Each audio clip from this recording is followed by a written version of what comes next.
presidente llegó con votos prestados, no son votos, no eran votos de él. Evidentemente, él sacó un porcentaje, pero fue el más pequeño.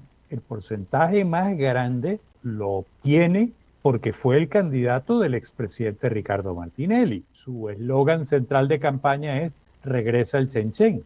Y resulta que pasan los días, las semanas, los meses, ya pasó un año y el Chenchen no aparece. Entonces, esa oferta fue, digamos, la cuerda al cuello que él mismo se puso. El panameño está desesperado y desesperanzado, no ve futuro y los índices de pesimismo son enormes. Don Orlando Goncalves desde Bogotá. ¿Cómo estás, Orlando? Bienvenido, buen día. Buen día, Guillermo. Como siempre, un gusto estar contigo y con la audiencia Hombre, una vez más. te agradezco mucho que estés con nosotros, Orlando. Eh, Mira, hoy vamos a hacerlo diferente, hoy vamos pasando un ratito porque vamos a hablar de otros temas también políticos, pero quería comenzar por Panamá, porque a ver, yo creo que nuestro país eh, fue graficado ayer. El sábado en la noche yo recibí de esas cosas que te envían en WhatsApp y en esos grupos así, y de alguien que hizo un escrito sobre el primer año. Hay muchos, hay varios, hay un montón. Pero este fue como un poquito más largo. Tampoco te voy a decir que es el más sesudo que he visto. Sobre la situación del presidente Molino, que bien lo hizo, cómo descabezó a todo el mundo, cosa que ya habíamos hablado que iba a suceder. Pero ¿qué pasó? En la mañana de ayer, el expresidente Ricardo Martinelli lo toma crudo, lo pone en su cuenta de X y lo reproduce, o de Instagram, una de las dos, y lo reproduce tal cual. En la primera parte dice bellezas del gobierno y todo lo demás, pero yo creo que él no leyó la tercera parte, cuando hablan de él. Y eso te radiografía, porque entonces después tuve gente muy preparada analizando lo que escribió el expresidente Martinelli. Y yo me quedé pensando, pero ¿cómo sabes que lo hizo él? O sea, ya lo verificaste. O sea, ayer, sin querer queriendo, creo que la sociedad política panameña quedó radiografiada en cómo funciona. Tú circulas algo, agarras un altavoz, lo amplificas y lo distribuyes. Eso es agarrado por terminales mediáticas, lo siguen distribuyendo y se convierte en la verdad del día. Bueno, eso es bienvenido a la comunicación moderna y a la comunicación de las redes, pues. Y sobre todo, si lo que se dice está alineado o medianamente alineado con lo que yo pienso, pues evidentemente eso es verdad. Y la gente no se toma el trabajo de corroborar distintas fuentes, no se toma el trabajo de contrastar. Y bueno, pasa lo que tú acabas de decir, se transforma en la verdad, pues, porque además yo considero que lo que allí se dice, estoy de acuerdo con él, entonces eso es verdad. Así es simple. Y ese es lamentablemente lo que nos está sucediendo, no solo en Panamá, sino en el mundo. Si lo que se dice, lo que leo, lo que escucho está alineado con mi pensamiento, pues eso es una gran verdad. Punto. No hay nada que hacer ahí, lamentablemente. Pero en tu experiencia, me da la impresión de que los políticos, los actuales políticos, no saben esa verdad. Todavía viven con el manual viejo. Totalmente, totalmente. Pero además, como tú bien dijiste, el expresidente probablemente no leyó completo el escrito y siguen sin entender que la política cambió y que la sociedad cambió y que los intereses de la sociedad han cambiado también. Entonces, esto sencillamente estamos en otro nivel de la comunicación y muchos de los líderes hoy en día no lo entienden. Ahora, dicho esto, me gustaría analizar un poco la situación de Panamá. Eh, hoy, hoy, 14 de julio, Día de Francia, en realidad Día de la Humanidad, pero por origen francés. En Panamá, no hay una sola calle cerrada, eh, y por lo menos protestas como las que se estaban dando, cero. Eh, y todos los colegios van a dar clases hoy, ahora sí, el 100%. La ley sigue ahí, el canal sigue siendo de Panamá, y hay un montón de cosas que se trataron de mover y que siguen ahí. En cambio, gobiernos como el anterior y el anterior, por mucho menos se dieron. Eh, este gobierno demuestra que, sí, por lo menos desde ese punto de vista, sí se puede mantener, pero también hay un costo. ¿Cómo se, Altísimo. cómo se puede hacer para paliar ese costo y entrar en una espiral de crecimiento y de bonanza cuando hay un grupo que aunque sea pequeño, ha quedado resentido, porque esa es la verdad, y cuando tú tienes gente resentida, tú tienes que encontrar la forma de, tú sabes, curar esas heridas y que no se infecten, que es lo que yo Así creo que va a es. pasar. ¿Qué se puede hacer en este caso? Bueno, hablemos del principio del gobierno, de cómo llegó el presidente José Raúl Mulino a la presidencia. Y ya lo comentamos en el pasado. El presidente llegó con votos prestados, no son votos, no eran votos de él. Evidentemente, él sacó un porcentaje, pero fue el más pequeño. El porcentaje más grande eh, eh, lo obtiene porque fue el candidato del expresidente Ricardo Martinelli y por el apoyo del expresidente Ricardo Martinelli. Él parece que no entendió eso. Evidentemente hubo una lucha interna una vez que gana la presidencia, donde el expresidente Martinelli trata de tener la mayor influencia y trató de gobernar por interpuesta persona y el presidente José Raúl Mulino no se dejó. Hasta ahí bien, pero si no entendió que llegó con votos prestados, entonces cometió y tenía un ataque feroz por parte del expresidente Ricardo Martinelli para tratar de gobernar por interpuesta persona, él tenía que buscar alianzas y no lo hizo. Y su mejor alianza era con los ciudadanos, no era con los partidos del status quo, ni siquiera con los partidos nuevos que aparecieron o los movimientos nuevos. Tenía que tender puentes hacia todos lados, este, pero fundamentalmente tenía que tener a la sociedad de su lado y no lo hizo. Bueno, se manejó en los esquemas políticos de antes, no entendió que la realidad cambió. Es evidente que se centró en lo que él consideraba que se debía hacer y pensaba que con una rueda de prensa semanal, dando la cara, diciendo las cosas de frente, lo tenía todo solucionado. Evidentemente eso tuvo un impacto positivo al principio, pero eso no soluciona los problemas. Y luego él mismo se entrampó, porque parte de lo que le ayuda a llegar a la presidencia es una oferta electoral poderosísima que él hizo cuando él, su eslogan central de campaña es regresa el Chenchen.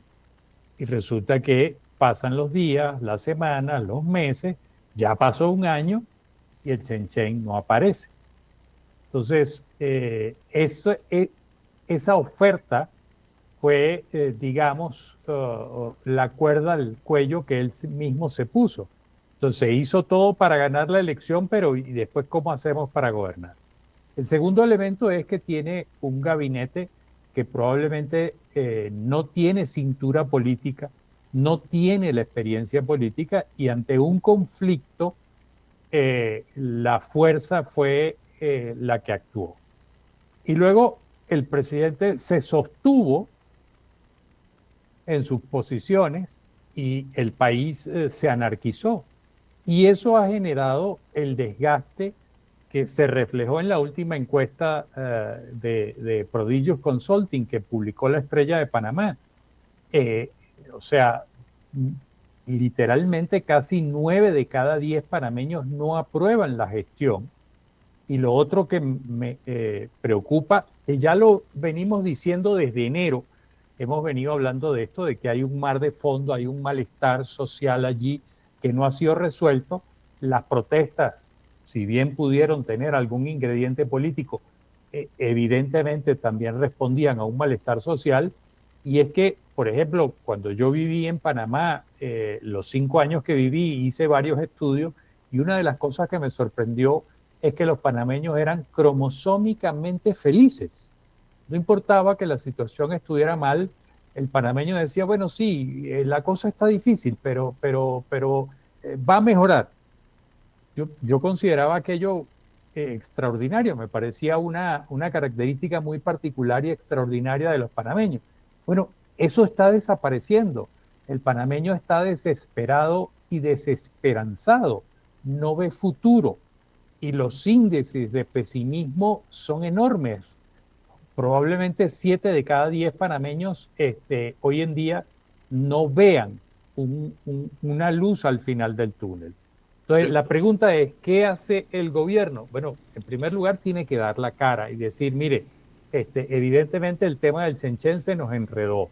Dos, tiene que redirigir sus políticas sociales y redefinirlas para que tengan un mayor impacto en la sociedad más vulnerable. Tres, tiene que buscar alianzas, pero alianzas con la sociedad.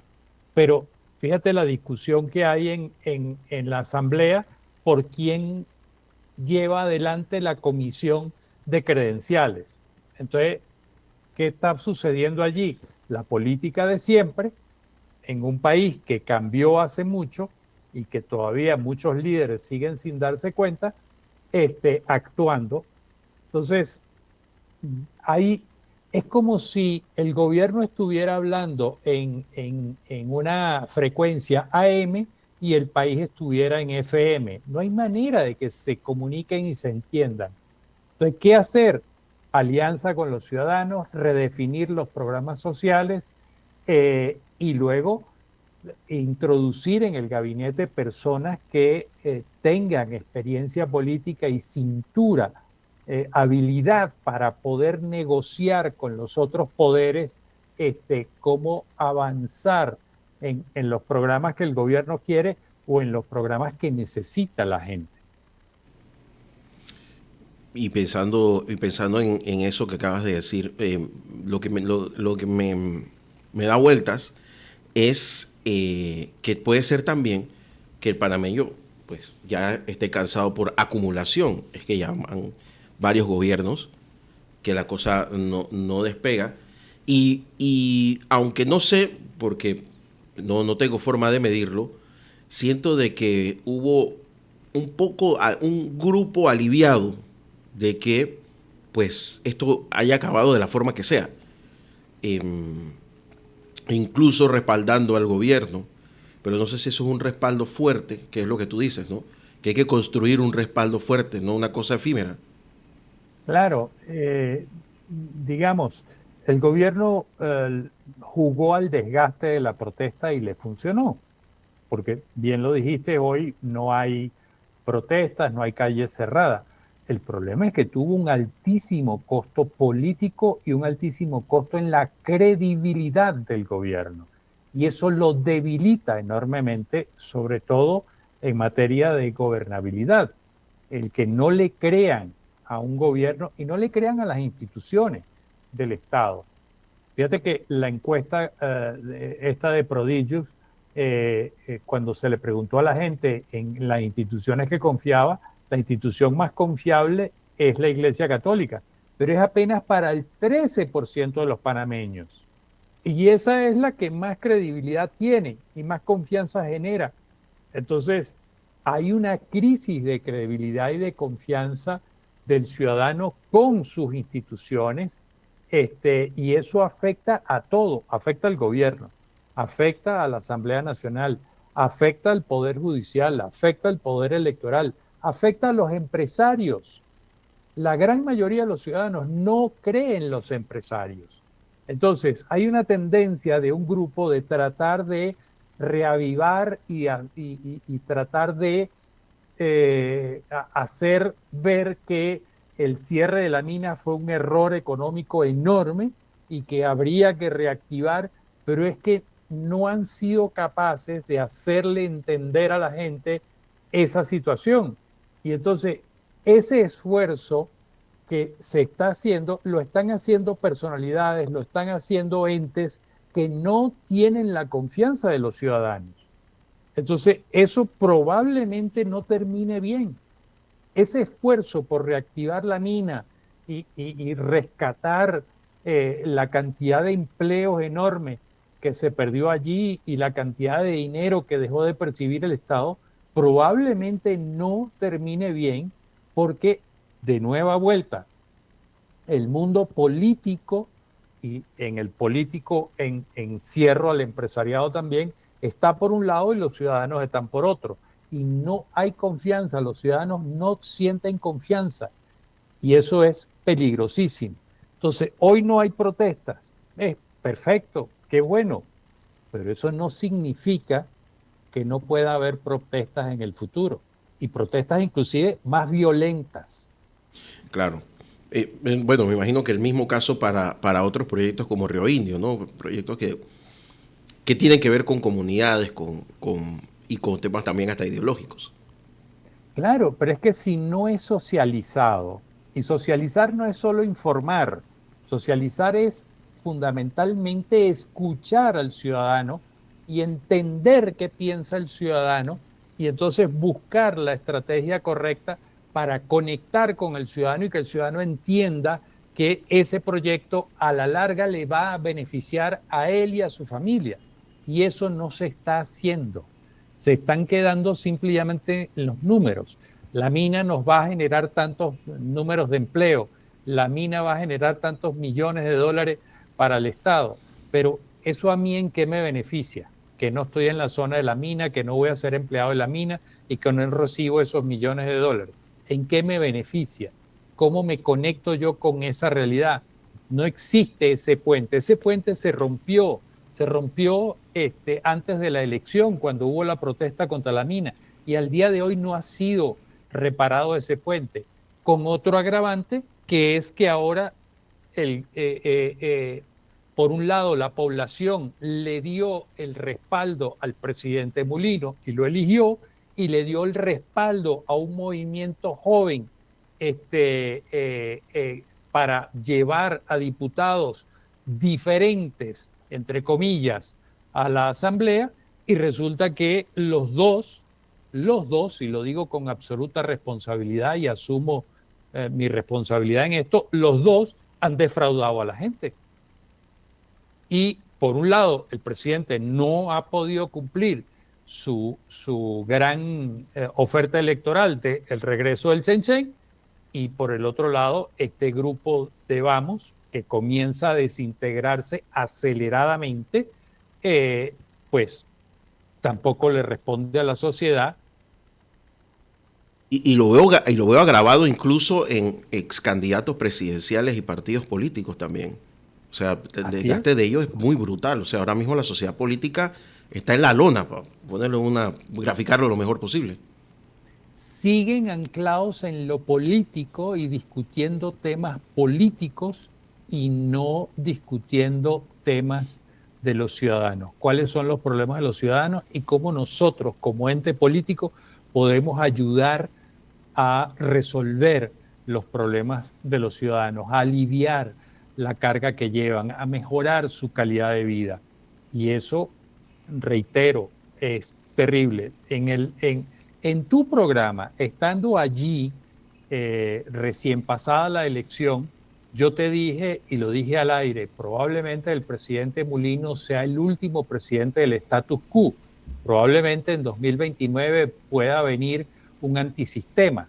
Lo volví a ratificar en el artículo de La Estrella de la semana pasada, donde analizábamos esta encuesta de Prodigious Consulting, y dije, probablemente esto me está dando la razón y vendrá un antisistema que aún no se ve, aún no está claro por dónde pudiera venir este antisistema, pero el caldo de cultivo está allí para que un antisistema pueda generar la confianza necesaria y hacerse de un capital político que lo haga elegir. Ahora, todos hemos visto cómo estos antisistemas terminan funcionando y cuyos resultados en la mayoría de los casos, en la gran mayoría de los casos, termina siendo más decepcionante que la propia clase política.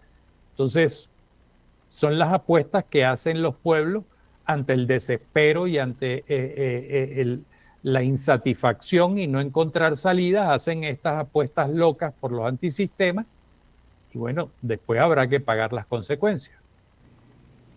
Bueno, y al final del camino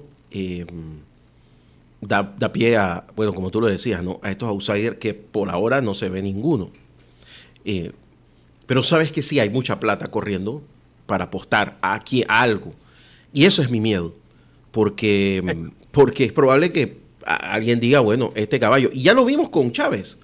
Es que al final muchísima gente no lo sabe, pero Chávez no llegó por una revolución comunista de izquierda. Chávez llega al poder por los empresarios y los medios de comunicación que le meten entre los ojos a la gente, al tipo. Es correcto, es correcto. ¿Y quiénes fueron los primeros sacrificados en la gestión del presidente Chávez? Los medios y los La empresarios. primera familia que salió a apoyar al presidente Chávez era una familia de apellido Bulton, que era una familia de origen alemana con más de 150 años de presencia en el país. Tenían la aerolínea más grande del país y pusieron uno de sus aviones con la tripulación a disposición del candidato Chávez. Y fue la primera familia que fue sacrificada. Tan fue sacrificada que en el primer año y medio esa familia se deshizo de todos los negocios en Venezuela y se fue del país. Y después vinieron los medios de comunicación y después vinieron otras familias adineradas de la élite. Pero eso funciona así. Y lo estás viendo el caso de Argentina. Funcionó exactamente igual. Hay una pequeña élite que rodea al presidente Milei que se ha enriquecido enormemente, aunque la gente consuma menos carne, menos leche, menos huevo, no tenga medicinas, le cierren entes de salud.